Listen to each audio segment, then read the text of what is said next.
నమస్తే అమ్మా. నమస్తే అమ్మా జయలక్ష్మి. అమ్మా, హ్మ్. ఒక బర్నింగ్ టాపిక్ అనమాట ఇది. ఓ ఏంటంటే రిటర్న్ గిఫ్ట్స్ అమ్మా. హ్మ్. మనం ఇంట్లో ఏదో ఒక ఫంక్షన్ చేసుకున్నాం. హ్మ్. ఫర్ ఎగ్జాంపుల్ మా ఇంట్లో ఒక ఫంక్షన్ అయిందమ్మా. హ్మ్. నేను మిమ్మల్ని ఇన్వైట్ చేశాను. హ్మ్. మీరు వచ్చారు. హ్మ్. వచ్చేటప్పుడు ఆ ఫంక్షన్‌కి తగినట్టుగా నేను ఏదో పూజో, వ్రతమో చేసుకుంటే ఒక జాకెట్ ముక్క, కొబ్బరికాయ ఇంకేదో ఓ పండో తీసుకొస్తారు. ఓ తెస్తాం. పండో, ఫలమో తెస్తారు. హ్మ్. లేదు ఇంకొక ఫంక్షన్ అనుకోండి, దానికి తగినట్టుగా ఏదో ఒక గిఫ్ట్ తీసుకొని మీరు మా ఇంటికొస్తారు. హ్మ్. నేనేం చేస్తున్నాను, చక్కగా భోజనం పెడతాను, తాంబూలం ఇస్తాను, కార్యక్రమాన్ని బట్టి. వెళ్ళిపోయేటప్పుడు నేనొక రిటర్న్ గిఫ్ట్ ఇస్తున్నా. హ్మ్. ఇది ఎలా అయిపోయిందంటే, మీ ఇంటికొచ్చేటప్పుడు మేము పలానా గిఫ్ట్ తీసుకొస్తున్నాం. మేమెళ్ళేటప్పుడు మాకేమిస్తారు అనే ఒక ఎక్స్‌పెక్టేషన్‌లోకి వెళ్ళిపోయింది.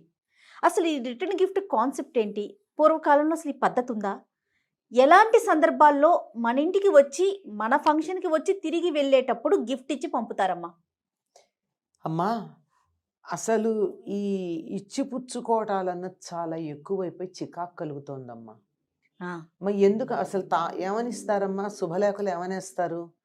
మదర్పిత చందన తాంబూలాదులు స్వీకరించి మమ్మాదర్ మమ్మానందింపచేయ ప్రార్థన. అవును. అంతే కదా! అంతేనమ్మా. ఆ చందనము, తాంబూలం ఇవ్వాలి. హ్మ్. ఎవరికన్నా ఇంటికొస్తే ఇవ్వాల్సిందేమిటంటే, హ్మ్. ముందు అంటే మనది ఉష్ణదేశం గనక కాస్త గంధం ఇచ్చి తాంబూలం ఇస్తాం. ఆ! అలాగే వెళ్ళేటప్పుడు కూడా ఏం చేస్తామమ్మా, మన ఇంటికి ఎవరైనా వస్తే బొట్టు పెట్టి తాంబూలం ఇస్తాం. ఆ! ఇంటికొచ్చినటువంటి వాళ్ళని ఊరికే పంపకూడదు గనక తప్పనిసరిగా ఎవరింటికన్నా వెడితే మంచినీళ్ళన్నా తాగి రావాలట. ఏమీ లేకుండా, తినకుండా, తాగకుండా వెళ్ళకూడదు. అది అవమానం. హుహు. అందుకని ఏం చేస్తారు, మరీను మహారాష్ట్రలో అయితే బెల్లం ముక్క పెడతారు. ఏమీ లేకపోతే. ఇంత బెల్లమన్నా నోట్లో వేసుకెళ్ళమంటారు. ఓకే. అది ఒక పద్ధతి. అంటే నీకు నాకు మధ్య తినేటటువంటి అభిమానం ఉంది అని చెప్పడానికి. అదే పండగ మీరన్నట్టు ఏదన్నా ఫంక్షన్స్‌కొచ్చారనుకోండి, ఫంక్షన్స్‌కొస్తే ఎవరు తేవాలో తెలుసా అమ్మా? పెద్దవాళ్ళు తేవాలి బట్టలు. హ్మ్. హ్మ్. మీకన్నా పెద్దవాళ్ళు ఆశీర్వచనం సమయంలో మీకు బట్టలు పెడతారు. వచ్చి మాకు బట్టలు పెట్టి ఆశీర్వదిస్తారు. ఆశీర్వదిస్తారు. బావుంది. అలాగే పీటల మీద కూర్చునేటటువంటి వాళ్ళు వ్రతాలు, పూజలు మొదలైనవి చేసేటప్పుడు వాళ్ళేం చేస్తారంటే, పెద్దలకి బట్టలు పెట్టి కూర్చుంటారు. ఆ! ఇంతే పెద్దలకి బట్టలు పెట్టాలి. పెట్టాలి. ఆహా! పెట్టి వాళ్ళకి నమస్కారం చేసి అంటే ఏమిటర్థం? వాళ్ళ అనుమతి తీసుకుంటున్నారు. ఓకే. ఏ పూజ చేసినా, ఏ వ్రతం చేసినా ఇంట్లో పెద్దల అనుమతి తీసుకొని చెయ్యాలి గానీ, నా సొంతంగా చేస్తాను నీ ఇష్టం ఏమిటని చేయకూడదమ్మా. మనకి ఎటువంటి కార్యమైనా. ఎటువంటి కార్యమైన. అమ్మ. ఎందుకంటే వాళ్ళ ఆశీస్సులు, ఆమోదం ఉంటే అది వెనుబలంగా ఉంటుంది. హ్మ్. మీకు గమనించినట్టయితే వరలక్ష్మి వ్రతం కథ చదువుతారు గదా అందరూ. అవును. అందులో సాక్షాత్తు వరలక్ష్మీదేవి వచ్చి ఆవిడకి ఎవరికి చారుమతికి ఆ! నేను వరలక్ష్మిని, నీ కోరిక తీరుస్తాను. రాబోయేటటువంటి శ్రావణ పూర్ణిమకు ముందు వచ్చే శుక్రవారం నాడు నన్ను పూజ చెయ్యి అని చెప్పింది. అవును. బావుందా? అవును. చెబితే ఈవిడ తెయ్ తెయ్ అని చేసిందా? అందరు. అందరికీ చెప్పి పెద్దల అనుమతి తీసుకొని చేసింది. కథ చదవండి. ఆ! అలాగే సాక్షాత్తు రాముడు కనపడి ఎవరు ఆయన ధ్యానం చేసేది శివుణ్ణి. శివుణ్ణి ధ్యానం చేస్తుంటే రాముడు కనపడి హ్మ్. భాగవతం అనువాదం చేయమని చెప్పి పోతనకి చెప్పాడు. హ్మ్. ధ్యానంలో కల కూడా కాదు. చెబితే ఆయన పెద్దలకి తండ్రికి చెప్పి వాళ్ళ అనుమతి తీసుకుని వాళ్ళందరూ రాయినాయనా అంటే మొదలుపెట్టాడు. వీళ్ళ అనుమతి నాకెందుకు? నా అంతట నేను రాసుకుంటూ వెళ్ళిపోతే సరిపోదా అనుకోలేదు. హ్మ్. దేవుడు చెప్పాడు కదా అని.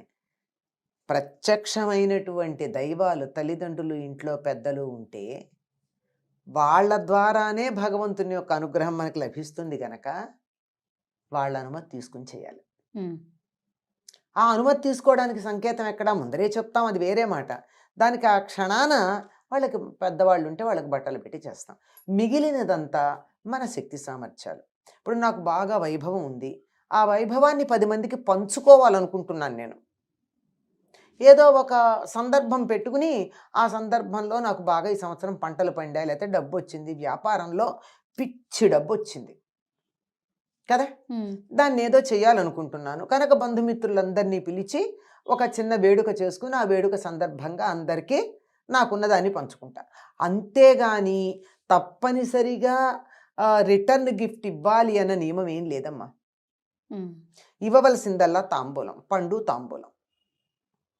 బహుశా సం- ఈ రోజుల్లో జరిగే ఫంక్షన్స్ ని మీరు చూస్తూనే ఉండుంటారు. ఆ, ప్రతి ఫంక్షన్ కి ఉమ్, ఒక ఒక అంటే ఒక పుట్టినరోజు మొదలమ్మా, ఆ, ఒక ఇల్లు ఒక పాది కట్టుకోవటం మొదలు, కాదమ్మా, బారసాలకెడితే, ఉయ్యాల్లో వేస్తే అసలు ఈ రిటర్న్ గిఫ్ట్ కాన్సెప్ట్ చూస్తుంటేనే ఏంటి అసలు ఎటుపోతుంది? ఒకరిని చూసి ఒకరిని చూసి వాళ్ళు పలానాది ఇచ్చారు, మనం ఇంకొకటి ఇవ్వాలి. భోజనాలు పెట్టడం వరకు అంటే మన ఇంటికి ఇన్వైట్ చేసాం, వేడుక ఓకే. ఈ రిటర్న్ గిఫ్ట్ ఎందుకు వచ్చిందో అర్థం కాని పరిస్థితి అనిపిస్తుంది అర్థం నాకు. కావట్లేదు. అసలు రిటర్న్ గిఫ్ట్ అన్న పదమే ఇంగ్లీషు, తెలుగు వాళ్ళది కాదు. ఆ, మనకున్న తాంబూలమే. తాంబూలం ఏ ఫంక్షన్ కైనా మనం అంటే తాంబూలం ఇస్తాం. ఇస్తాం, మన పండుతాం.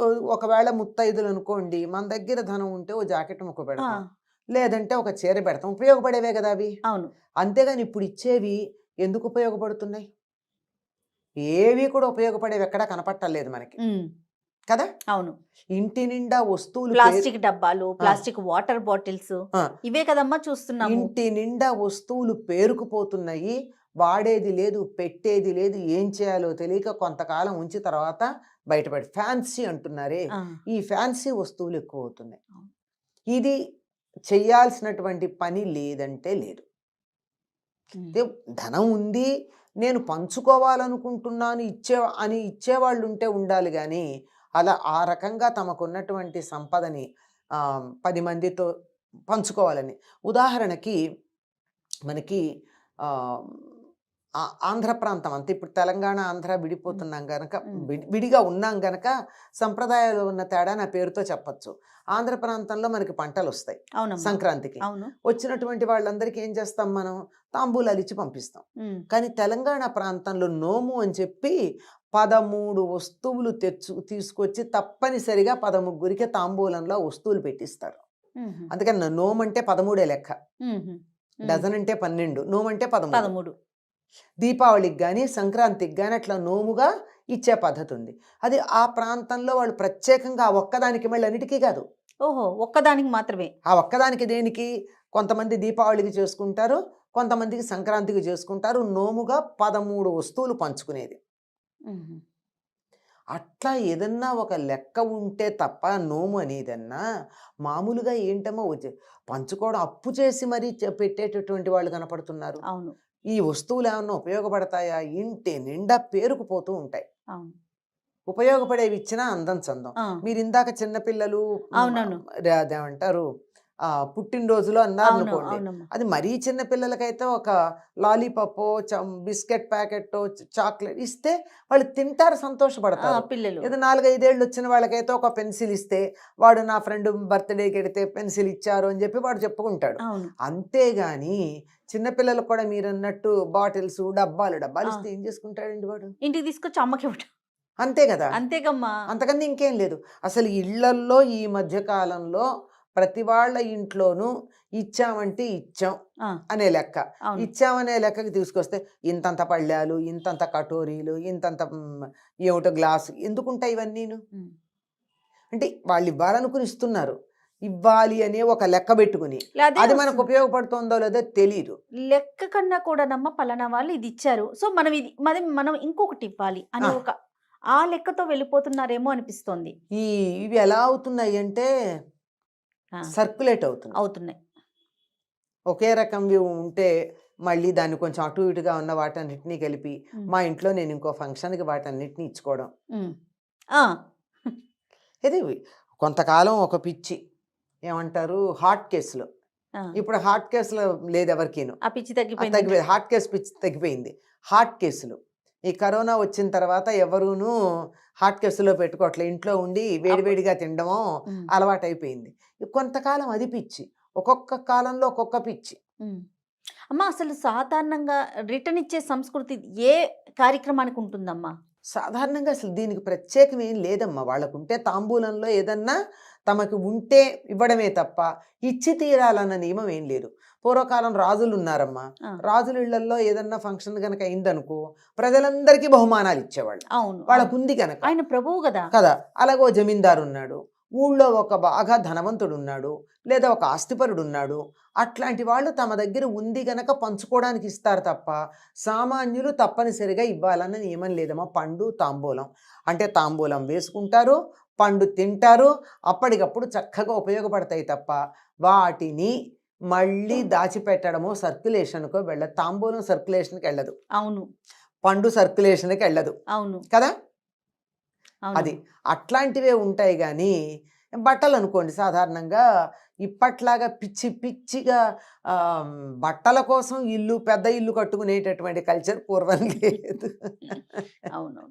లే అప్పుడు సందర్భానుసారం మాత్రమే కొనుక్కునేవారేమో బహుశా. అంతేనమ్మా? అంతేనమ్మా. సందర్భానుసారంగా పైగా పండగ అంటే బట్ట కొనాలమ్మా. అంతే. అది సంక్రాంతికి, ఉగాదికి, పుట్టినరోజుకి 3 జతలుంటాయి ప్రతిసారి తప్పనిసరిగా అందరికీ. హ్మ్. ఎట్లాంటి అది కూడా సామాన్యులకి. ఇంకా తక్కువగా ఉన్నవాళ్ళు ఉన్నవారికి అది కూడానే. అంచేత చక్కగా హాయిగా ఉండేది ఇల్లు కూడాను. ఇప్పుడు ఇళ్ళన్నీ ఎలా ఉంటున్నాయంటే బట్టలు తోరణాలు వేలాడుతూ ఉన్నాయి. అవును. అవును. ఇవన్నీ లేవు. ఇప్పుడసలు ఒకళ్ళు ఇచ్చేది ఉంటే మనమే కొనుక్కుంటున్నాం. అసలు తర్వాత ఇచ్చేవి మన టేస్ట్‌కి సరిపోకపోతే ఏం చేయాలో తెలియటల్లా. ఆ! మళ్ళీ ఎవరికన్నా ఇస్తే, "అయ్యో! నేను నీకు పెట్టించాను నువ్వు వా వా వాళ్ళకెవరికో ఇచ్చినట్టున్నావే" అనంటే మళ్ళీ మనమే తెల్లమొహం వేయాల్సొస్తుంది. అవును. అవును.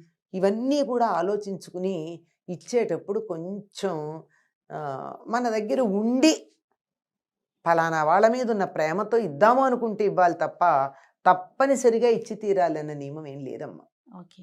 మన ఇంటికొచ్చి అలాగే మీరు మీరు నన్ను పిలిచారు. అమ్మా! మీరు నన్ను పిలిచినప్పుడు నేను పెద్దదాన్నయితే నీ ఆశీర్వచనానికి నేను బట్టలు తీసుకొచ్చిస్తా. మిగిలిన ప్రధానం అదే బట్టలు. ఆహా! నేను చిన్నదాన్ననుకో, అమ్మా! ఇవ్వాల్సిన పనేం లేదు. ఆ! వచ్చావు నమస్కారం చేసి, మహా అయితే పూజ అయితే ఓ పండిచ్చి అంతే. అంతేగాని ఆశీర్వచనంలో బట్టలు పెట్టేది పెద్దవాళ్ళు మాత్రమే. ఓహ్! హ్మ్. ఇది తెలియక ఏమిటో ఇవ్వడం, పుచ్చుకోవడం. ఆ! ఇస్తినమ్మా వాయనం, పుచ్చుకుంటున్నమ్మా వాయనం. ఇస్తినమ్మా వాయనం, పుచ్చుకుంటున్నమ్మా అక్కడ వాయనం. జరిగే కార్యక్రమాల కన్నా కూడా ఈ ఇచ్చి పుచ్చుకునే ఇచ్చి ధోరణి పుచ్చుకోవటాల అది ధోరణి చాలా చాలా వ్యాపార ఎక్కువైపోయింది. ధోరణి ఎప్పుడైతే మనుషులకు మనస్సుల్లో వచ్చిందో, అమ్మ. బహుమానాలు కూడా వ్యాపార దృష్టి. ఇంకా కొంతమందైతే ఒకళ్ళు పెళ్ళిళ్ళల్లో వాటిల్లో పుస్తకం పెట్టు కూర్చొని రాస్తారు. ఫలానా వాళ్ళు ఫలాంది ఇచ్చారని. ఇది మరీ ఇదివరకు భయంకరమైనటువంటిది. రోజులు అదే కదమ్మా ఆ! ఉండేది. ఆ! ఇదివరకు రోజుల్లో ఉండేది కదా! ఆ! ఆ! నాకు గుర్తు. నాకు అవును. తెలుసు. నాకు తెలుసు అదే. నాకు కూడా తెలుసనమాట. చాలా ఆశ్చర్యపోతూ ఉండేవాళ్ళం. పలానా వాళ్ళు ఇంత ఇచ్చారు అని. ఆ! ఎందుకు అంటే రేపటి రోజున మేమెళ్ళినప్పుడు వాళ్ళకివ్వాలి కదా! అట్లా అట్లా ఎందుకవుతారు రాజుగారు ఇప్పుడు రాజుగారు మనకేదో పెద్ద వెండి వస్తువు ఇచ్చారు. నా జన్మలో నేను వెండి వస్తువు కొనుక్కోలేననుకో, నేను ఇంకోళ్ళు పిలిస్తే మరి నేను వెండి వస్తువు ఎక్కడిస్తాను? అది. మన స్థాయి, వాళ్ళ స్థాయి, తర్వాత ఈ రెండింటికి మధ్య సమన్వయము, వాళ్ళ అభిరుచులు, రుచులు కూడా. హ్మ్. హ్మ్. వీటిని కూడా మనం పరిగణలోకి తీసుకోవాలి. అవును. చాలా ఎన్నుండాలో. బహుమానాలు ఇవ్వడం అనేది అంత ఈజీ విషయం కాదమ్మా. అలా మార్కెట్‌కెళ్ళి ఇవ్వలేం. హ్మ్. ఒక్కొక్కళ్ళకి ఇవ్వాలి అంటే 100 ఆలోచించి ఇవ్వాలి. నీకు నీ చీర పెట్టాలనుకో, నీకు నచ్చే రంగు పెట్టాలి. హ్మ్. నువ్వు కట్టుకునేటట్టు పెట్టాలి.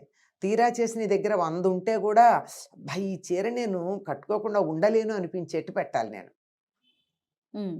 ఏదైనా ఏ చిన్న వస్తువైనా దానికి ఖరీదు కట్టడం వల్ల సమస్యొచ్చిందమ్మా. దానికి విలువ కట్టాలి తప్ప ఖరీదు కట్టకూడదు. రైట్. అది ఆలోచించాలి. తప్పకుండా అమ్మా. నమస్తే. నమస్తే. నమస్తే అమ్మా.